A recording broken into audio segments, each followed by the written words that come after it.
Do you hear that through the walls? That's not an earthquake.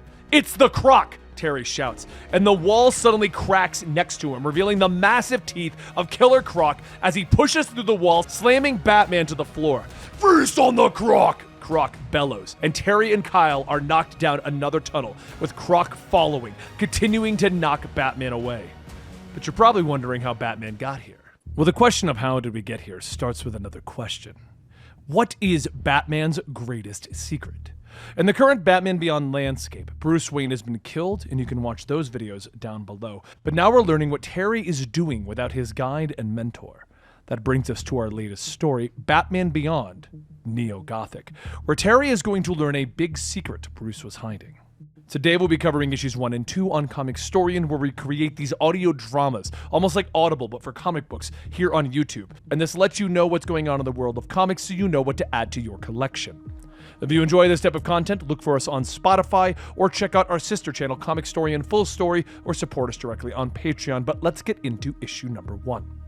The group of kids move through the streets of Neo Gotham, through the darkness of the back alleys until they come to the cat. They offer him a coin and he steps aside to allow them through the crack in the wall. There they're greeted by green glowing lights, and when they step through, they are surrounded by a forest alive with fruit. The cat smiles as he watches them pick the fruit and take large bites, but the cat's eyes widen as he realizes that something is wrong. Vines twist out, wrapping around the children, dragging them into the forest. They reach out, they cry for help, but the cat could do nothing. Then he turns away, running off into the night. Lightning crashes overhead as the rain pours endlessly onto Neo Gotham, the flash of light illuminating Batman, who leaps into the darkness, gliding over his city. Cave, this is the 5th signal tonight, Terry growls into his radio, asking if Gestalt is trying to kill him. But the techno-humanoid hive mind merely points out that the living city of Gotham once kept crime rates low, but with it gone, crime has risen. Trust me, I know, Terry says as he wings down, preparing for another fight. He moves through his city, taking out the Joker's gang members, and Professor Pig's members, and Shriek in the city. While he's fighting, he speaks to the former detective Beam, who points out that if Terry keeps pushing himself this hard, the city won't even have Batman to protect it. Terry finally agrees, calling it a night, heading back to his apartment overlooking the city, sitting at the kitchen table, and he begins to drift off. That is until he's awakened by the video phone. He looks up to see his mom's image appearing. "Hi, Mom. How's the metropolis?" he says softly. They talk briefly, with his mom pointing out that she doesn't miss Gotham, and that Terry should be taking care of himself, asking if he's spoken to Dana since he asked them all to leave the city when living Gotham took over. Terry tries to explain himself, but they're interrupted when Beam finally arrives. Terry hangs up on his mother and allows Beam to pull him into the dark of their bedroom. The next night, Batman is patrolling once more, but he's called to the cave when Gestalt points out a disturbing pattern has begun to arise within the city. Terry swoops in, landing in the cave. "Just another day in Neo Gotham. How can we help?" Terry asks the living hive mind. Gestalt continues to look at their monitors, not turning to acknowledge their ally. Data Coalition indicates high rate of identical disappearances. Children, all children. They sneak out at night, take money, and they never return. Boomma went on foot to interface directly with the families, Gestalt tells him, but also explains that the city is claiming the disappearances are due to sinkholes forming in the structural integrity of the old buildings. The radio comes back to life as Beam arrives at the apartments where the children went missing. "You won't believe who I found here. Donovan Lumos," she growls as she continues to watch the rich tech magnate speak to the gathered crowds, explaining that Lumos Industries is reaching out to fix the problem of the people going missing and supposed structural issues of the apartment buildings that are supposedly to blame. Lumos looks at the crowd and smiles. "Today I've acquired this entire city block, and tomorrow I'll demolish it," he says, explaining to the crowd that everyone will be rehoused within 24 hours of the demolition. "Oh, I just absolutely hate this man," Beam says into her radio, and on the other end, Terry is looking at images of the crime scene. "We have to get to the bottom of this. Fast," he says, staring at the images and the sinkholes. "The kids are being taken down. That gives us a place to start." So a short time later, Terry is putting on civilian clothes and he begins to descend. He goes somewhere that he's never been before, and as he walks through the creaking metal stairs, he remembers the things that Bruce used to tell him about how Gotham would build itself up, but always on the bones of itself. how Neo Gotham rose above what is now known as Gotham. Terry stops, staring down at the lights of the old city that plunges into endless night. He moves through the streets, seeing the many gangs and splicers, and he finally comes up to the street corner where a cat hybrid man smiles at him. The cat holds up a fresh-looking orange, offering it. "Genuine article.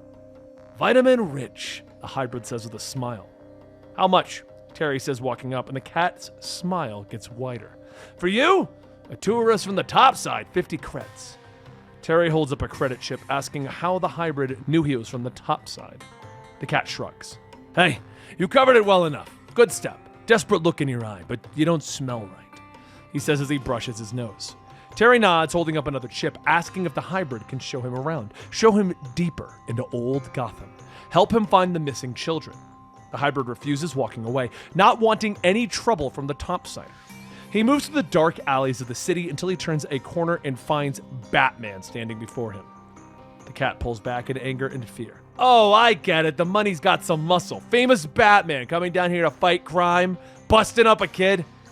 Batman regards him grimly. "Only if I have to." Batman looks at him, explaining that kids have gone missing, lost in the shadows of Gotham Deep. He needs to find them, but he doesn't know the land. "I need a guide," Batman says softly. And the hybrid thinks on it for a moment before turning back to the Dark Knight. 100 credits per level. They shake in agreement. With a wave of his arm, the hybrid begins to lead Batman through Gotham Deep, telling the Dark Knight to call him Kyle. But Kyle refuses to call Batman Batman.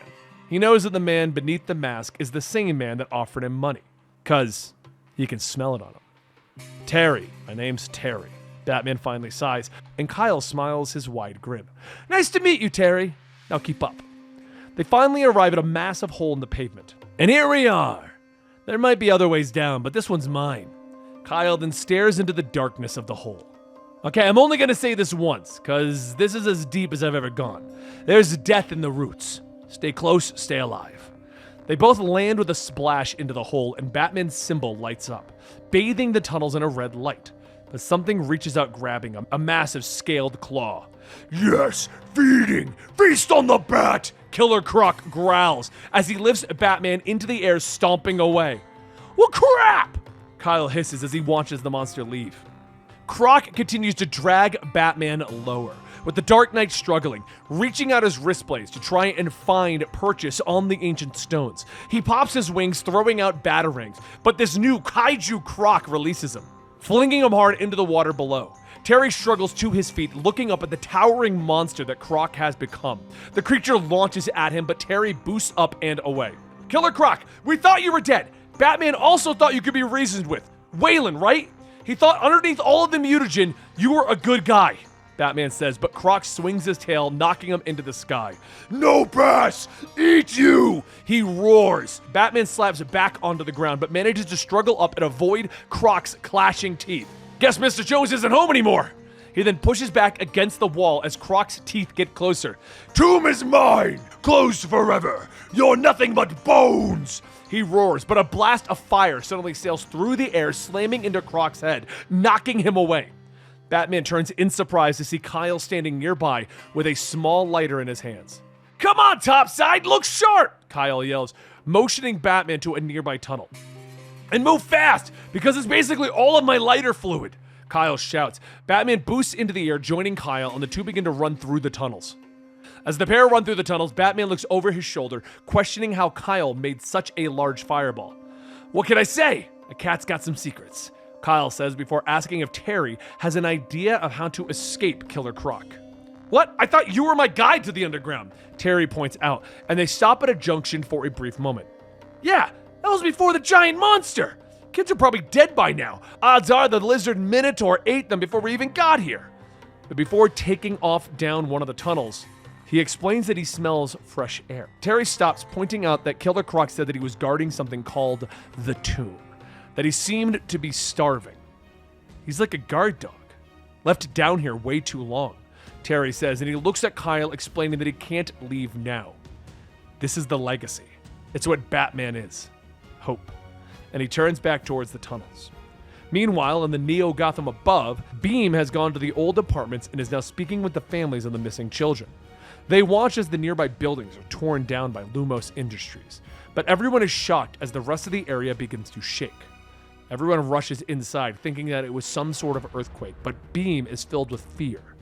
Oh God, Batman's down there, she whispers to herself, thinking of her boyfriend. But back in the tunnels below, Terry and Kyle stagger as the tunnels begin to shake. Kyle tries to run, but Terry shakes his head. Do you hear that? Through the walls? That's not an earthquake, it's the Croc, Terry shouts, and the wall suddenly begins to crack next to them, revealing the massive teeth of Killer Croc as he pushes through the wall and slams Batman to the floor. Feast on the Bat! Croc bellows, and Terry and Kyle are knocked down another tunnel, with Croc following, continuing to knock Batman away. Kyle, get to cover! Batman shouts as he's slammed again. Crashing into the ground, he rolls until he slams into a wall. But Kyle isn't running. He stands his ground as Croc turns to him. All right, you old lizard, here we go. Kyle hisses, and he begins to trace symbols in the air, creating images of light as he begins to chant a magical spell. Finally, he uppercuts Croc, sending the massive kaiju monster slamming into the ceiling and crashing back to the ground. Batman just gets to his feet, and he looks at his guide in astonishment. Did you just... he begins to say, but Kyle shrugs, explaining that he never had a name for that particular spell. Don't tell me you've never seen a magical Catboy before, Kyle points out. And finally, Terry turns away shrugging. Of course magic is real. Of course it is. Obviously, he whispers to himself. Batman turns back to another hole that Croc has smashed open into the ground, pointing out that he still believes that Croc was kept down here to guard something. He looks at Kyle and points out that they need to continue downward, and he pops a flare, tossing it into a hole. Meanwhile, back in Neo Gotham, Beam is angry with Lumos, pointing out that his explosions are tearing apart the city, destroying people's homes and lives. But Lumos smiles at her, his light-bending powers creating platforms and structures. He taps a button on his machine and a new building is suddenly created out of light. As night falls on Gotham, with the tap of this button, the future is lit, he says as the new building rises. Beam looks in astonishment. Holy hell, she whispers, and Lumos smiles at her. See, this is the apex of my technology at work. A hard light building that houses thousands. To build our future, we must leave the darkness where it belongs. But back in Gotham Deep, Batman's flare finally finds the bottom, illuminating exactly what a kaiju killer Croc was left to guard. Batman's greatest secret. The ancient seal of the Tomb of the Owls. And that brings us to the conclusion of the first two issues of Batman Neo Gothic. If you want to see what's going to happen, like and subscribe, because this story is to be continued.